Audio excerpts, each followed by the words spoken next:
Hey everybody, I've got somebody that you really got to meet. You guys, this is the walking encyclopedia of slots and gaming and casinos. I met him on Brian Christopher's, we were on a panel, right? At Brian Christopher's Rudy's weekend. You guys, this is Joshua O'Connell. He has got one of the coolest sites that is A to Z. We're talking about a very analytical, he breaks games down, breaks gaming concepts down, busts myths. He does all sorts of things. He talks about what's really going on in the industry, and he is a wealth of knowledge. And I am very excited to say that he's going to be appearing on Everything Slots from time to time, Yes. which to me is a huge gift to us because, you know, as makers of slot machines, you know, someone who breaks these things down and really, really looks at how these things are done is so valuable. Anyway, you guys, welcome Joshua O'Connell of Know Your Slots. Hold on, let me see if I can get some. Here, I'm going to try to get some applause. Oh wow, we're getting fancy up in here. we got production value here. Wow. Welcome, Josh. Thank you very much. Really happy to be here. Okay. Oh my gosh. Well, so let me give you just a little bit. So we have Josh has got. Let me get my notes together. Okay. So you've been doing this since May of 2019. Mm-hmm. You get 60,000 visitors to your site a month, viewing and That's reading insane. these articles that are, you know. I'm telling you, when we do an article together, everybody's kind of like they're doing this. They're going, you know, we don't really want to talk about how the sausage is made too much, but really, you know, you really do ask really challenging questions, and you take on the big ones. So, Yeah, I apologize. I have a former journalism background, so I was trained very well in college on how to ask the right questions at the right time. But ultimately, the goal is to try to put out some good information, really help. You know, I'm coming from a player's perspective. Most of my readers are slot players. They're not industry folks. So while there's great articles in very good casino industry publications, a lot of that information never makes it to the player. And so part of what I'm trying to do is lift that veil a little bit and sort of bring them a little closer to what's going on. Because I think that a more informed player can also be a smarter player, and they can make good decisions when they're on the casino floor. Absolutely, and mission accomplished, because I really do think that you are fair. You are absolutely, your information is well researched, and I mean the fact that you are, you know, you're going across my email every day, you know, for approvals on things like that. You're really, you know, so you're really getting to the people, you know, the guys at our company that are you're asking them tough questions, and they're giving you really good answers. So you know, bravo, man. I would agree. And you know, the emails come every day because one of the things that I do is I publish new content every single day. So since I launched the site in May 2019, 10 a.m. Eastern's my time, something new gets posted every day. And so, you know, I really work hard to make sure there's something interesting. You know, some days are certainly going to be meatier than others because there's only so much you can write about at a time. But, you know, I really try to make sure I cover a variety of topics, cover what's going on news-wise, just, you know, what's going on in general, and really come around to questions that I see players asking online, you know, in person. I get constantly sent questions of things to look into. So, you know, that keeps me busy and I really enjoy it. That's I mean, just like 60 minutes ago, you like posted something about mobile apps. Yep. And then you know, you got slot tutorials, slot moments, travel, like it's a whole plethora of things for slot players. So I think it's so fascinating. Well, so I mean, and it's great because, you know, having different topics, you know, players have different interests, right? You know, some people like to go to casinos because they like to play slots, but they also like the food experience or the spa experience, or, you know, going to a really giant casino, like going to WinStar, because literally you can't see the other wall from one side of the building, right? You know, so everybody's got something that interests them. And so I really try to cover an array of topics because we're not just all looking at one thing when it comes to casinos. Well, and you've got so many interesting topics, and we're going to get to them. But let's talk about you first. Sure. Where did you come from? How did you? Where did Where you come did you from? start all this? How did you end up writing about slots? So I've been involved in the slot community as it stands for probably a decade, and it started like many of us as watchers. And so I was around watching in the days when, you know, Diana Navani was still new with her channel, the Seamus of slots, some of these, you know, Vegas Low Roller in his earliest days, you know, a lot of these people who are still there now, as well with all these new ones that have come up. And, you know, you then naturally start joining forums with people. You start joining, you know, like forums around casino programs, forums around Las Vegas, things like that. And you know, websites, social media, and over time you start seeing really interesting information pop up from people who are in the know, and you find them posted in places that no one's ever going to find it a year from now because no one knows that is posted. Just one example, there's a casino executive who will occasionally answer very specific questions on a slot forum, someone in Las Vegas, where if you didn't know who he was or why his posts are giving such good information or know where that website is, you would have never seen that information. And so one of the things I was thinking about was, how does that information get put in a place where people can actually find it? And another example is, if slot channels are putting out 20-minute videos and drop a really fascinating nugget about Lightning Zap, say, like Brian Christopher loves to do, at minute 12, how do you know that that information's there? And so what I started to think about was, how does that information come up? And I will say, I started thinking about video first. I'm more of a writer, and I had sort of a miserable start trying to get the video figured out. So I decided I would start with writing because I was more comfortable. And so I just started building, article after article after article where I could start to put this information. And really my goal is, you don't need to just trust me. Here's some information that goes beyond me. So that way, that like there's a reputable reason why I'm able to say this. And so that's the spin I try to put on it. Unfortunately, there are a lot of people who know things, as I like to say. My favorite sentence usually starts with, "A slot tech told me," because that usually means whatever's going to follow, it's probably not correct, because slot techs don't necessarily know the same things as like a slot developer would, or so forth. So I try to really source the information well, and that's how it got started. And my goal was 1 post a day for a year. I was like, if I do it for a year, that'll be successful. I'm about to hit 3. So that's amazing. That was kind of a big deal. And I've tried this type of thing before in my past. I never got to the 1 year mark. And so I feel like the 1 year mark is how you know that you can keep going. Yeah. And so, yeah, that's sort of what worked out here. Wow, that's great. And so in your background, you said it was journalism. You came through journalism, and part journalism, part tech. So I've done web stuff since I was in high school, but I also sort of paralleled. I spent 15 years either freelancing or working full time for a newspaper close to home. So I was a copy editor. I learned how to write efficiently, write fast, very tight, clean copy. We're all our worst editors, but those basics that you learn come very helpful when you're writing a post every single day. I also had very good school education in terms of typing class and stuff like that. So I can type 110 words a minute when I'm at my best. So, you put all that together, and this is how you end up with a site like New York Slots. You just it just comes out. But yeah, I work, my day job is in tech. I still have a full-time job. The site is by far just a side project at this point. But it's definitely something that's very fulfilling, and I've met a lot of people and gotten to know people over the years through the site and through the slot community, and I really feel like that's transformed my casino experience, because it used to be a solitary thing, which I think for a lot of people slots can be. Yes. But now I have friends that I'll go and see, and when I go to Vegas, I'm with other people, and I'm I actually find it kind of balances the day out a little bit more. You don't spend as much time on the casino floor, so you can appreciate that time more when you're actually on the casino floor. Yeah, I see the world changing that way. I mean, you think about Diana Vani and Slot Queen Deb, and when they started back there, and Seamus, all those guys that were really at the core at the very beginning of this YouTube phenomenon, this started the community, and I think of Diana as the queen, the sort of the grande dame of our community. She's sort of like, she was there at the beginning, and so great. And you've become sort of like, you really are kind of one of the sources of really clearing out all that information. I think it's absolutely, congratulations, because it really is a fantastic site, and I'm so excited that you're going to be coming on as the voice of that on our thing, because this is about a communication about community, and so we really are trying to bridge the gap. Like I think I mentioned on somebody said, she goes, "That guy isn't a player." I'm like, okay, I am a player. I'm a bad player. That really bothered Mike. It really bothered me. She was like questioning my authenticity, but I've made hundreds and hundreds of games, and it's right. And this is really about the communication, and you are a great bridge of the gap between who our players are, what they think about, what they care about, and what we've done, and so how we make these things. So. Yeah, and the other thing too that's come up a couple times recently is there was a really good wave of writers about casinos that were more focused on the players. I'm thinking of like the Gene Scotts. I'm thinking of like the Bob Dancers on Video Poker. I'm thinking of like John Grokowski. But all of these people have kind of been doing this for a very long time, and we don't have another wave to continue their process, because some of them are starting to cut back, some of them are retiring, some of them aren't yet, which is great.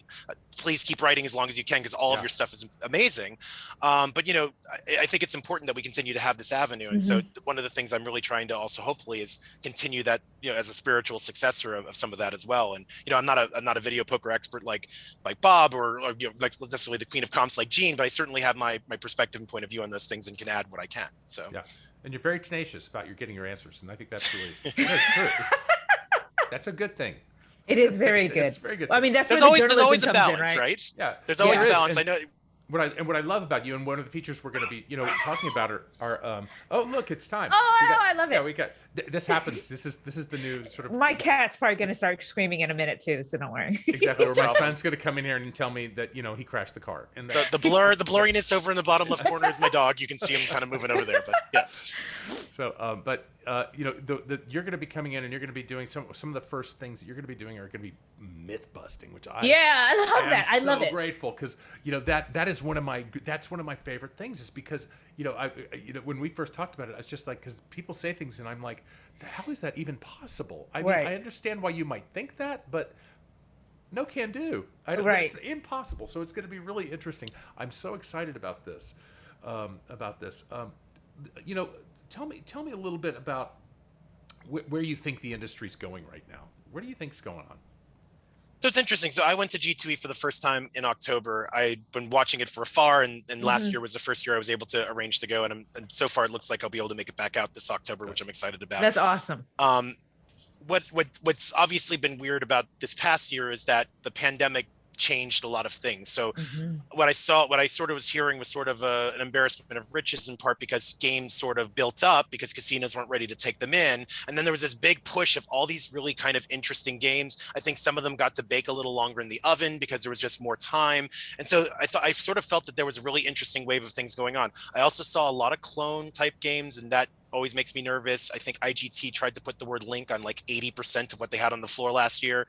I don't know if that's the best idea, but I think, and frankly, that what I'm seeing is sort of three things. One is if you can't beat them, join them. So there's definitely like, here's our version of Wild Wild, which I saw like 4 different variations last year on G2E. The second is we have great IP, so let's extend it. So if we talk about like Smoking Hot Stuff Wicked Wheel, there's that sequel that's now just coming out with Fire and Ice, which sort of extends the brand. So if you like the first one, you're probably going to find a lot to like in the second one. And I think that's obviously intentional. And the same thing with like licensed IP, where you have sort of brands that people trust and sort of leveraging those to success. And then I think the third thing is sort of the swing of for the fences, trying something very different. And, I think, Zap and Crush are great examples of whatever he's done, for instance, where really you just take the idea of a slot and completely flip it on its head and sort of do something completely unusual. And as much, I did not like those games at the beginning, and I have come around to them so much over the past year. It's because you played them and then you just got like, there was something about them, or what made you change your mind? So the pace got me nervous originally because the fact that you can wager much more quickly on the game. It's like if you think about a slot spin, let's say you do a $1 spin, chunk, there's unless you're a speed stopper, like the game has a bit of a rhythm to it. Whereas Zap hit and it either hits it or it doesn't, and then like the light comes on a quarter second later, it's like, do you want to go again? And so when I first played the game, I was like, let me do 10 cents and see 10 cents up, and like by I now can comfortably do $1 or $2 because I've also noticed the game isn't tough, right? So like sometimes with slots, you just realize some of them are really tough. And so you could have a lot of the dead spins, which are, spins where they don't pay you, or false wins, which are games that, so you're already dropping some definitions, right? Spins that don't pay you your full amount back. Right. Whereas with Zap, for instance, when you get a win, you're guaranteed more than you bet. So that's really nice. And so, there are things like that certainly help balance it out a little bit. And so, I told Mike this anecdote when I saw him in October. I went on a cruise ship, and, you have to earn a certain number of points to get a free cruise, for instance, with Royal Caribbean. And I was having a little bit of a tough time getting some momentum. And so I sat down and put $100 into Zap, and I earned like a third of the points I needed for a free cruise in an hour and a half. I went up to $400 at one point. And so it was a fun ride, but again, not a horribly volatile machine. And so if you get on a good run, which with any machine you hope to, the fact is you are playing faster. So you do get get where you want to be a little bit quicker. And so that was fun. And I think I've come to appreciate where that can fall in my play. And so I certainly don't play it every single day, every single time, but sometimes I'm in the mood for something like that today, and so I'll seek it out. And then Crush sort of just takes it to the next level, where you have like the different orb colors, and you have the progressives, and so there's just a little bit more going on. And so that game has been hurtful at times. I've had I've had some really tough, like, hey, that's supposed to be the easy orb. Why is it 40 hits to break open for five times my bet? But it's also got its moments where it can be a lot of fun, and so I've come to appreciate them among the games I play. Yeah, those are really interesting games. I tell you, watching Juan Mariscal is the mind behind a lot of those non-traditional games. That they're divisive, man. But you're right. I think that some people are starting to understand that it is like quick stopping on a lot of games and everything. And because the play is so much faster, sometimes a really good slot director is going to put that at a higher payback. Just as they do when it's a dollar denom and things like that, because they can afford to this game is gonna, you don't want to, you can run people off by running your payback too low. So that's been really Yeah, I mean, interesting. if because they're always trying to find that sweet spot of like they want to make a certain amount for how long that machine is going to be out there, right? So like, I think this is something that sometimes players don't understand, so it's probably maybe a good time to mention this. So like, if you have a game that's faster, if the payback's set too low, you're actually going to make too much and maybe make it feel too hard for the player. Right. And so there's a careful balance there. So when players say like, I can feel the difference, like, there are some people who have done studies that claim that that's not true, but the general consensus is it probably is true. And so, you do want to strike that balance. And so I agree with you, Michael. I think it's one of those things where the smart slot directors know what to do with it and where to place it and so forth. And, like Plaza has it on the giant machine, and that's the one I particularly play a lot actually when I'm in Vegas. So, yeah. And I'll tell you the other story behind what you're talking about. The Smug and Hostile Wicked Wheel. We got the Harvey tunes. That's a very odd license. It was, I think at that time it was DreamWorks or something like that we went to DreamWorks and got those things, and we got Casper and we got a couple of other these things, and I I think Brad and I were there, and he said he thought that the little devil was the one that he was like going, I don't think anybody make a game. I said, we're gonna make a game out of that one because being in Austin, we have a thing called Torchies, and they had like a very similar little thing, and it's kind of like a badass little. And I said, that's a great analogy for slot players. They're kind of like, they may be older, they may be but these people are badass. They're at a casino and they're playing, and I said, that's a great thing. That game went on a machine that was dying. That cabinet was really struggling at that point, and my friend Cody was the producer of it, and she just was tenacious. She was going to make that game the best game ever, and it got us into this pickle because we were getting ready to sort of like kind of phase this machine out, and then all of a sudden, whoa, that game turned into a big hit, and we had to support that game for 3 more years because it's still performing. Yeah, and on what we thought was a sort of a kind of it's a Harvey Tunes is a very specific little comic book out of the from the 60s, and like is that really going to compete with on the floor with James Bond? Well, the stroke of genius, I think, in that game is the mischief that the devil plays, right? Like the hot stuff character, in the comic books is mischievous but playful, right? And so that's really comes out very nicely in that game, moving the wheel wedge and that sort of thing. And so, I think that really takes advantage of the character's strengths in just the right ways, and I think it just makes it more fun. And I think people get excited when they see, oh, he's mad, he's gonna flip it, So there's that little also extra element on when you're playing the game. And so I recently actually had a really good session on that game where I was kind of betting a little bit high because I was having a good day at the casino, and then he moved it to like an 80x wedge, and I was betting the max bet, so it was like $200 and something, and I was just, those moments are a lot of fun. That's great. Boy, it keeps us in the game, doesn't it? It does. Right. Oh my God, that's great. That's awesome. Oh my gosh. Your perspective is so specific, and I'm just I keep saying it, so I'll shut up.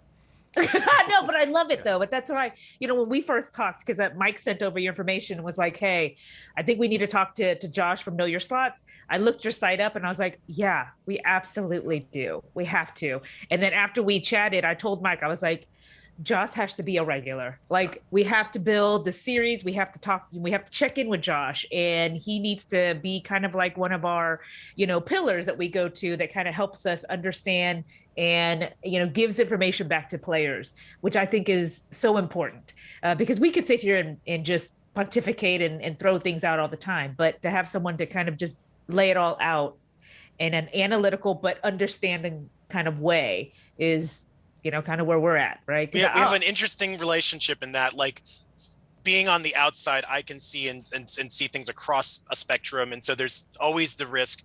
Like when I talk about casino games, a lot of times I bring up the word trust, because I think when people start going down paths of like, this is rigged or this is hacked or whatever the case may be, you're sort of violating the number one thing, is that if you don't trust the games and trust the casinos to do what they're saying that they're doing, you probably shouldn't be walking in there in the first place. And so, when you guys say something, there's going to always be a percentage of people that's going to say, oh, Yep. they're the slot developers, so Right. they're biased and they're dead, right. And again, like, I don't know anything because I don't work for the company, right? So like, it's an interesting mix when we can either Right. all sort of be on the same come page. together and talk about it Yeah. and just have an open conversation. And that was the first thing I ever said was I want it to be honest and open.